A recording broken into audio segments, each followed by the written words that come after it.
Reč ima gospodin Perić, izvolite. Ja ću ovdje da govorim i kao zamjenik direktora Kleta, ali kao i neko ko je radio u Zavodu za unapređivanje obrazovanja i vaspitanja i koji je bio rukovodilac Centra za razvoj programa i udžbenika.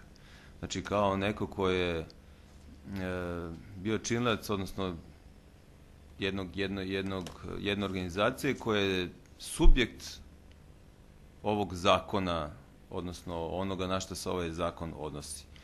Zavod je naime institucija koja je ocenjivali, danas ocenjuje, odnosno vrši stručnu ocenu udžbenika koje izdavači daju, a na osnovu zakona o kome pričamo.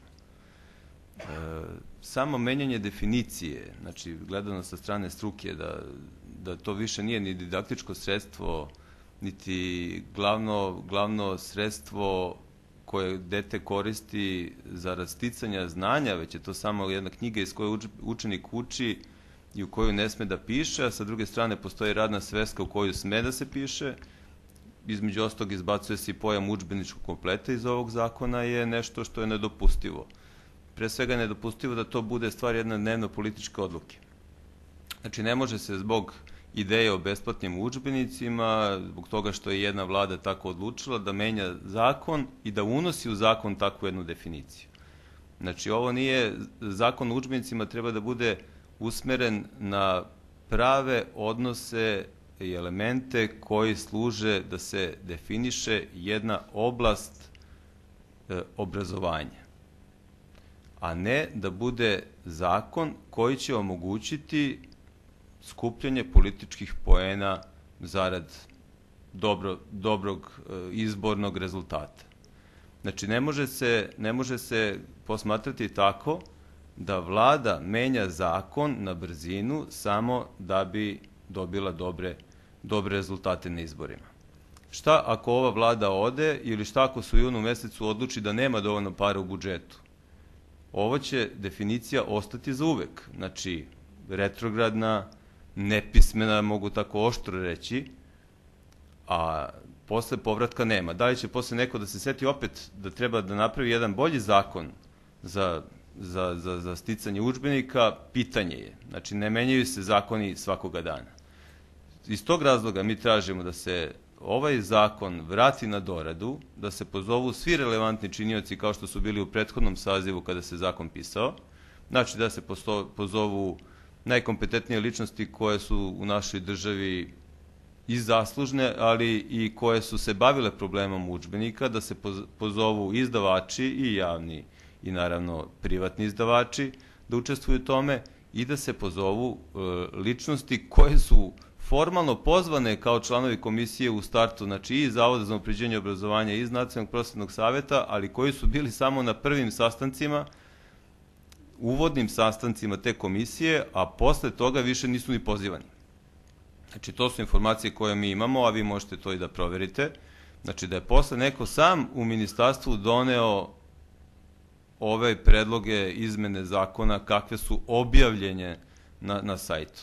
Znači uopšte nije bila ni javna rasprava, samo je neko pustio obaveštenje, odnosno to što su stavili na sajt Ministarstva prosvete ove predloge izmena, to nije javna rasprava. Javna rasprava, znate i sami kako se radi, znači objavi se pa kaže osoba za kontakt koje možete podneti predloge izmena i dopuna je ta i ta, to traje do tog i tog i datuma, pa vi možete nešto podnesete, pa se to na osnovu toga dalje raspravlja, da li uvažiti to ili ne. Znači ovde ne postoji niti javna rasprava, niti je postala stručna rasprava, već jednostavno se hitno donosi odluka kako bi oni opet mogli da pripreme odluku o besplatnim udžbenicima za narednu školsku godinu, odnosno za kupovinu besplatnih udžbenika za narednu školsku godinu.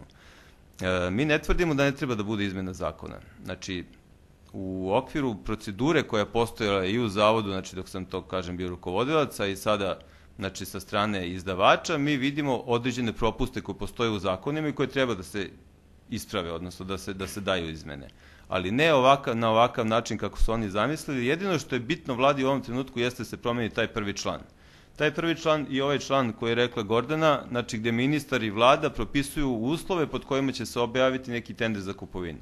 Znači njima je najbitnije da se izmeni definicija udžbenika, da to bude radni i neradni deo, da bi moglo da se potkrepi to njihovo kupovina besplatnih udžbenika, sve ostalo im je manje bitno. Pa samim tim su izostavili jedan vrlo bitan član, odnosno izmenu člana 16, koji su tražili izdavači, a koji između ostalog, kad sam ja bio rukovodilac, sam tražio isto da se to izmeni, a to je da se dozvoli komunikacija između Zavoda za unapređivanje obrazovanja i izdavača u toku pregleda udžbenika. Zašto je to bitno?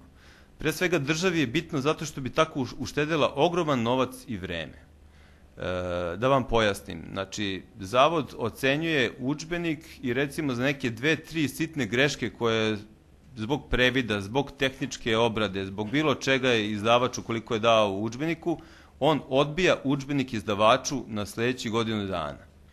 Te tehničke greškice mogu da se otklone u roku od 15 minuta, najverovatnije pola sata, ali najviše jedan dan da se izmeni, ponovo kopira udžbenik, dostavi Zavodu.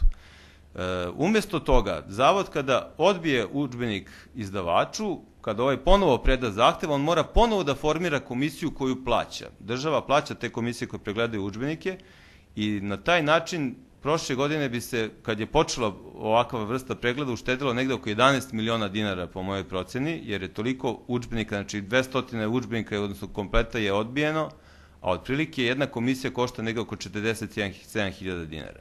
Znači, nije mala stavka ni za budžet i sad postavlja se pitanje zašto vlada se oglušuje to i zašto troši nenamenski pare iz budžeta koje može da uštedi i da upotrebi na drugačiji način. Dakle, pored ovoga postoje i sijaset drugih nekih izmena koje su potrebne u zakonu, a koje ova vlast, odnosno ministarstvo, ne želi ni da čuje, jer se oglušilo uopšte na primedbe i na predloge koje su dostavili izdavači.